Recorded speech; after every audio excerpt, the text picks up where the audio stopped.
Everyone knows that Sony is overextending their use of Spider-Man.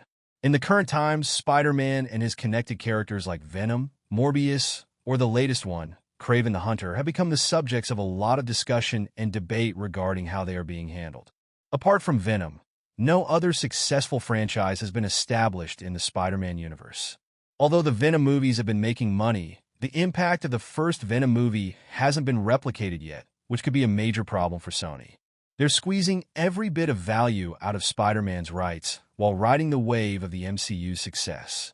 For example, when large ships move through the sea, they create waves ahead of them, which dolphins often use to travel easily without much effort. Similarly, Sony is trying to ride the wave of Spider-Man's success in the MCU without putting in much effort themselves. Obviously, if you can't use Spider-Man directly, you're using his villains to make money, turning them into anti-heroes. With this money-making motive, Sony has focused on expanding their universe with Spider-Man villains like Venom, Morbius, and Kraven the Hunter.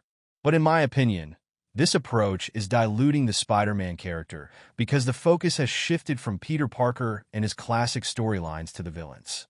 By focusing more on these villains, Sony has created a fragmented universe that has no direct connection to the MCU, yet indirectly impacts MCU projects without actually being part of the MCU.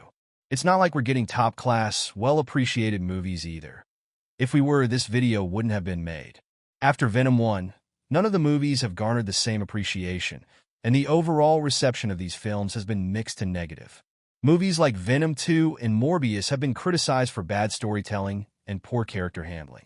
Then there's Madam Web, which has been directly criticized as being a movie made just for simping, as some viewers believe that these films are underdeveloped and diverge from their comic book origins.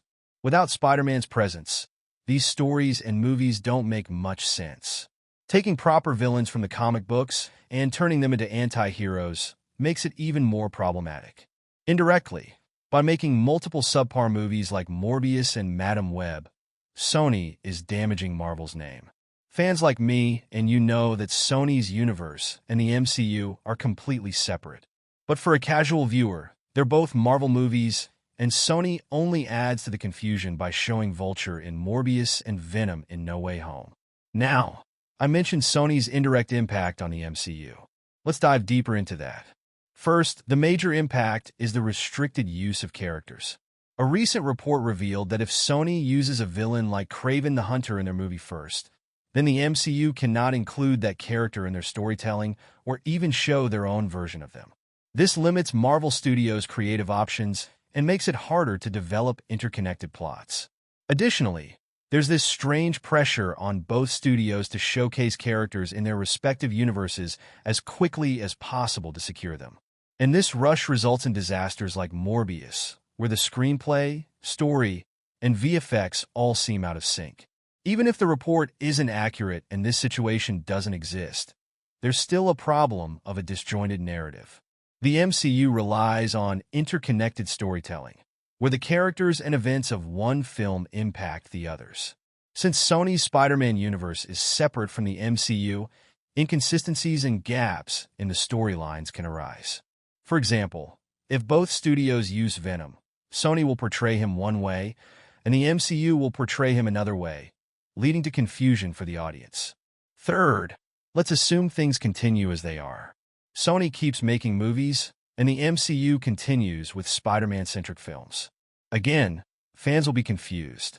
This division between the two studios could lower the overall impact of the Spider-Man franchise, limit crossovers and character developments, and, of course, create creative limitations.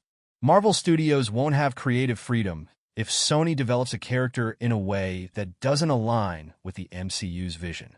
This limits collaborative storytelling and the potential of a shared universe, which will ultimately affect the richness and depth of the MCU's narrative. Similarly, Sony's overall value of the Spider-Man rights will also decrease. Now that we've discussed the problems, what's the solution? First of all, both studios need to strike a better collaborative deal. Currently, Marvel Studios can use Spider-Man in their live-action films, and if Sony wants, they can lend some villains. But in my opinion, this deal could be done in a better, more collaborative way, just like Marvel and Sony did with No Way Home. This way, characters and plots in both Sony and Marvel films would be consistent.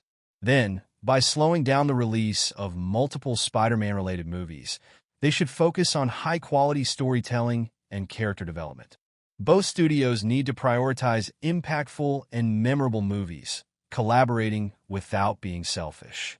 The MCU is already 100 steps ahead of Sony, especially in live action, where No Way Home has given us such a memorable moment. In the animated universe with Spider-Verse, Sony Pictures has delivered brilliantly. But looking at the bigger picture, Sony needs Spider-Man's rights more than Marvel does. Whether Sony buys these rights or strikes a proper deal, who wouldn't want to see a proper live-action Spider-Verse movie from Marvel Studios? What are your thoughts on how Sony is overusing the Spider-Man franchise? Share your thoughts in the comments. And if you like this video, don't forget to like and share it, and subscribe to our channel for more content. To understand Spider-Man 4's future in MCU, watch the video above. And to know why Spider-Man's face was hidden in the Deadpool and Wolverine movie, watch the one below. I'll be back with a new video soon.